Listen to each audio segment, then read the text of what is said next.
Alright, so I see the email and I'm gonna answer the question. This thing ended up in my junk mail. I was about to delete it, but luckily I realized that it's not hate mail because the guy put in the headline it's not hate mail on Reddit. So he said the subject line is boxing more dangerous than BJJ, not hate mail. This is what he says. Mr. Lee, in a recent video you said you would have preferred to just box rather than grapple because it's not as violent. However, I would like to point out that if someone is choking you, either in MMA or a grappling contest, you have the option to surrender or tap out and no further harm will come to you. Also, you will not have any long-term health effects from getting choked out. However, if you get punched multiple times in a boxing match, you may have a concussion that could take several weeks to heal. Also, taking multiple punches to the head can lead to Alzheimer's or Parkinson's disease. Also, no one has ever died from a BJJ choke with, well, 10 to 15 people die per year from head injuries caused by boxing matches. I know you do not like BJJ, but could pure grappling be safer and less violent than boxing? I'm not an FK hater, just want to know your thoughts. Alright, so basically, I mean, I speak against all combat sport. All of it is unhealthy, but the main reason why I speak against the BJJ is because choking in itself is extremely dangerous. That's probably, choking is the most dangerous unarmed combat technique out there. Choking somebody is more dangerous than gouging them in the eyes. Gouging in the eyes is illegal in all combat sport, but choking is even more dangerous in my eyes. Choking is more dangerous than kicking somebody in the balls but kicking somebody in the balls is illegal in all combat sport. Choking is a lot more dangerous than punching somebody in the face. Now, the only reason they're saying that choking is, because there's a tap out, but I'm looking at it from a context of the street fighting, because when you train people to choke out there in the streets, there's no tap outs, there's no referees, there's no one there to monitor, oh, this guy's had enough, let go of him. No, it just means death. So it's basically escalating. I'm looking at it from a street context. It's escalating the game of sparring to very dangerous territory that should not be commercialized or should not be turned into any sort of sport. Now, what I say is, rather than practice BJJ, if the people want to do the ground fighting so much, then just do wrestling. Wrestling with high school rules, collegiate rules, Olympic rules. That's all you need to do. Just dominate the person on the mats without striking them, without choking them, without getting any joint locks, and none of that. That's safe, and that's a very effective way to demonstrate your dominance over somebody. And not just choking, but just even joint manipulations is very dangerous. When a person doesn't apply it correctly and they just jerk your arm, or they bend your shoulder the wrong way, now you could have lifelong joint complications, just simply because you're sparring with somebody that doesn't know what they're doing. And yes, boxing is dangerous, and people that take it too far, they get hurt. But I extremely disagree with the ground fighting and taking it to the level where you're choking somebody because you're taking their breath away, and that's death. I mean, it's serious stuff. I mean, imagine there's a sport where swimmers basically willfully try to drown each other. You got two swimmers and they go head on, and then they fight each other in water, and the objective is to drown each other. And then once the person's drowned and he's done, then they take him out of the water and then they resuscitate him. I mean, they kind of do that in the Navy SEALs. They purposely, from what I've heard, they purposefully drown these people and then they take them out and they resuscitate them. I mean, that's serious. I mean, this is not something that should ever be a form of entertainment. It's extremely dangerous. And choking people for a way of entertainment is not something that we should be doing. It's extremely dangerous. I mean, yeah, Parkinson's is Alzheimer's. Yeah, that's not good. But being dead is even worse. Okay, so I just completely disagree with what it's doing, you know, for the people, because basically the people are so trained now. They're not just doing wrestling where they just pin the person down. No, they want to pin the person down. They want to keep punching on the person, or they want to choke them to death. Now you're escalating the fight into something where it's life and death. Like, if I don't kill you first, then you're gonna kill me. So you know what? Before you even get that choke on, I'm gonna stab you, or I'm gonna shoot you, or I'm gonna kill you first. Because out there in the streets, they're fighting because they're angry at each other. They're fighting for, you know, they're fighting for survival, or they're fighting with anger. There's no respect on the streets. On the streets, they're out to get you. So if they're choking you, they're just gonna choke and kill you, and it's happened out there many occasions. And some of it is documented, some of it's not documented, but the fact of the matter is, on the streets, it's not a game. It's not for entertainment. People will hurt you just because. Now, you'd rather get hit with a pipe in the back of the head and then wake up in the hospital than to basically get choked until you die in the streets. You'd rather get jumped by 5 people and survive to tell the story than to get choked and then die in the streets. Basically, anytime you take somebody's breath away, you don't play around with that.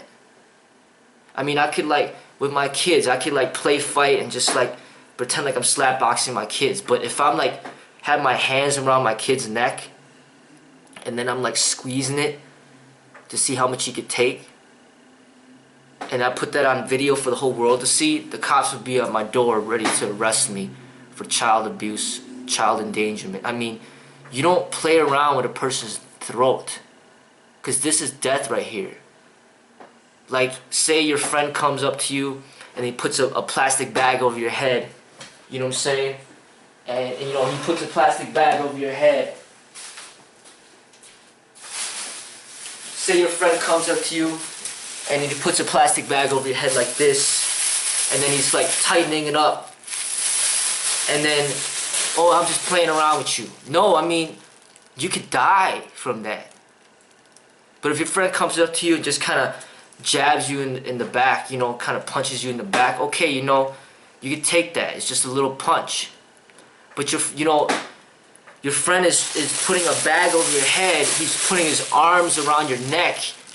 I mean, that's not something you play with. I mean, this is your life right here. We should never play games with our throats and taking people's breath away. Those techniques should be utilized when your life is really in danger. I mean, yes, you could practice those techniques for training purposes, but not for competitive purposes. Not to prove anything, but just to, hey, you know, get me around in this choke so I can learn how to get out of it. But not for competitive reasons where, oh, I'm trying to prove that I'm better than you, so you don't think I'm better than you, so now let's prove it. Let me choke you out. That is not something you play around with, and that's extremely dangerous. And, you know, grappling in itself, just grappling, just wrestling with wrestling rules, high school, collegiate, Olympic, that's fine. You're just pinning people on the ground. Yeah, it could be dangerous if you drop them in the head. If you're out there in the streets, there's no wrestling mats. You drop somebody in the head, they're gonna die. You know, you get on a pile driver, you lift them up and you drop them in the head, they're gonna die. Yes, that's very dangerous. You know, on the streets, that's extremely dangerous. So even wrestling is dangerous on the streets. You do a pile driver on somebody, you crack the skull open, that's dangerous. I mean, getting dropped in your head on the concrete is a lot more dangerous than getting punched in the face. So, all this stuff where you're taking somebody's breath away, you want to try to break their arm, you know, all this other stuff is not healthy. You know, if you want to test your strength against somebody, then you could arm wrestle with them, or you could just find an exercise, be like, hey, you know what, let's see who could do more, who got stronger biceps. Let's do these curling exercises, let's do these bench press exercises, let's do some pull-ups, let's do, you know, military press. Let's see who's stronger, like what the powerlifters do. That's fine, you know, but when you're competing with somebody to show like, hey, you know, I could dominate you because you're not at my level, I'm stronger than you, so I'm just gonna choke you out. The tap out, it's extremely dangerous, because you're talking about on the streets. These are your enemies, you know, these people that want to hurt you. So you tap out, the person really wants to hurt you, he's your enemy. So you think tapping out is gonna really make everything better now? I mean, if you're gonna choke somebody, you get ready to kill him, and you better be justified to kill him. Otherwise, you kill somebody by accident because you choked them, then you might be the one going to jail for the rest of your life, because it wasn't justified. So there's some huge problems with this choking stuff. You know, if my kids are playing around like with things around their necks, like pretending like they're choking each other, that's serious stuff. You know, I can't let my kids do that. But if they're playing around with foam batons and smacking each other in the butt, okay, whatever, it's not that dangerous, you know, just playing around. You know, they're wrestling around, you know, jumping around each other, it's okay. But as soon as they start choking each other, I can't let that happen, because they don't know when to stop. And out there in the streets, there's no referee to say, okay, that's enough. You understand? So this thing that they call BJJ, it should not be a sport. It does not belong here. Like choking techniques, and the Brazilians don't own choking techniques. Choking techniques are deadly techniques that require a lot of responsibility and knowing how to train with it, how to be responsible with it, and to know when and when not to apply it in a real life situation when you're in danger and you're justified in choking and killing somebody in that situation. So I don't promote that. I don't promote boxing either, but hey, you know, I'd rather promote people to do the boxing, because the rules are basically there to protect people. Just like, you have to become your own referee and know when to stop. Like, you shouldn't need somebody to tap out to know that you gotta stop choking them. You gotta know when enough is enough. When you're punching somebody, you gotta know, okay, that's enough. You know, this guy's done. You know, I gotta get up. I'm done. You know, like, you gotta know when to stop. And the boxers, it's just agreed upon by all boxers that you're not gonna be allowed to hit them when they're on the ground. You gotta let them get back up. And if you do hit them when they're on the ground, you're gonna be disqualified and you're gonna lose the match. So the rules are there to protect the fighters. The rules are there to promote more safety in this competitive world of violence that they've turned into a way to profit. But choking should never be a part of the strategies for combat sport. It's just too dangerous. Just like they've eliminated the eye gouging, they've eliminated small joint manipulation, they've eliminated kicking to the groin area, punching to the groin area, they've eliminated biting. How come you can't bite a person's ear off? How come you can't bite a person's nose off? Why can't you do that? Why can't you bite their finger off? That's a way of self-defense, but they don't allow that in combat sport, because they're trying to protect the safety of the athletes. And choking needs to be incorporated into the rules of safety. This should not be allowed, because it's just too dangerous for sport.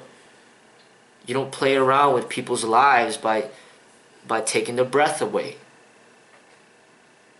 So that's what I do not agree with. Now, as far as martial arts is concerned and the science of street fighting, anything and all goes, so you need to prepare for everything. So you need to train with rubber knives and have people that come at you with rubber knives and see what you're gonna do to defend against that. You need to have people come with you with fake guns and see if you know how to disarm. You need to play with maybe airsoft guns, paintball guns, Nerf guns to get a feeling of how easy it is to get shot and killed in real life. You need to have people come at you with some foam batons to see like how you would survive that situation if it did happen. You need to have somebody come at you with like a foam baseball bat to see how you would handle that situation.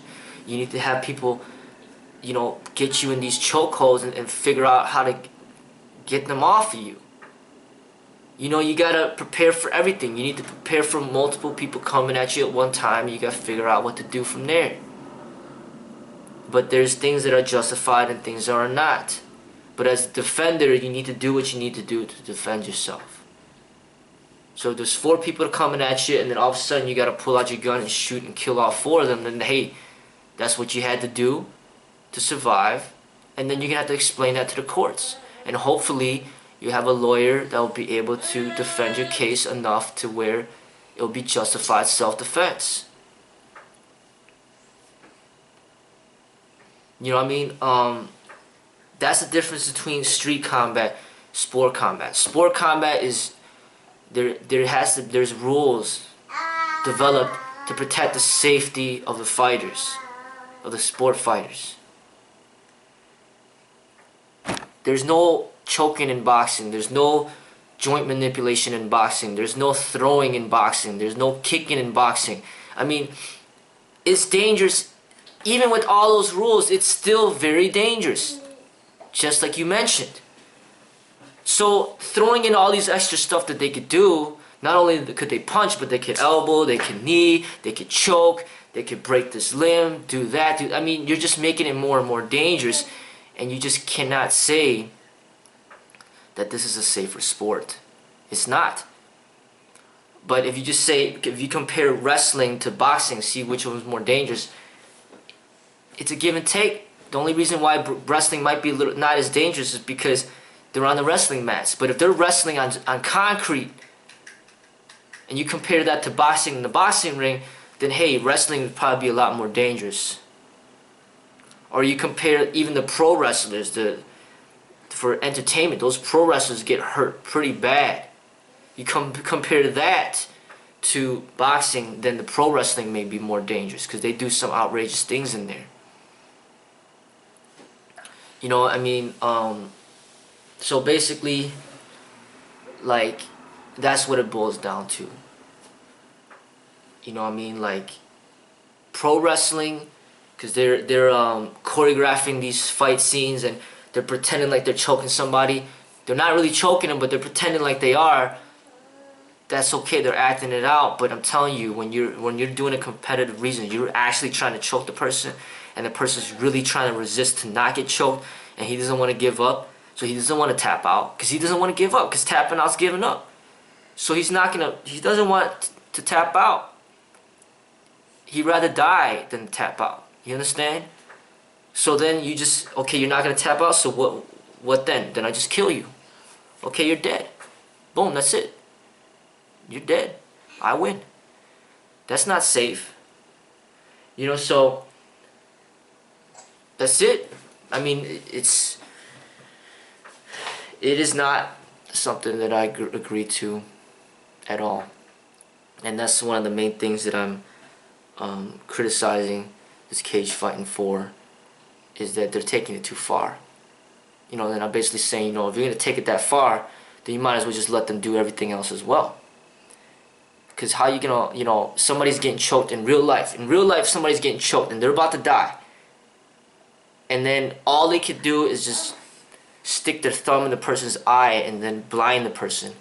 But in cage fighting, they don't allow that. But in real life, that's what you gotta do, and that's what you do. And then you live. And that's the actual survival tactic of that situation. That's what you had to do. You know, or you have a key in your hand and the guy's trying to choke you and you stab the key into the guy's eye. And now he can't see anymore. That's the survival method of countering these types of techniques. And that's not allowed in combat sport because it's too dangerous. And that's what I'm saying, choking is too dangerous. It shouldn't be in combat sport. They need to just keep it to the wrestling, high school, collegiate, Olympic rules, stick to the boxing. But hey, overall, the best thing, just eliminate all of it. All of it.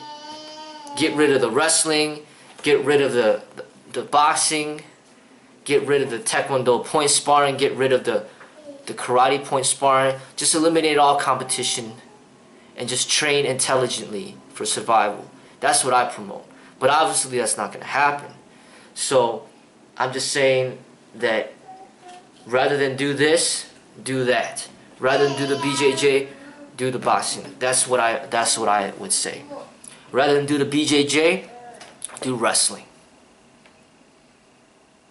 And even better, rather than do wrestling, do gymnastics.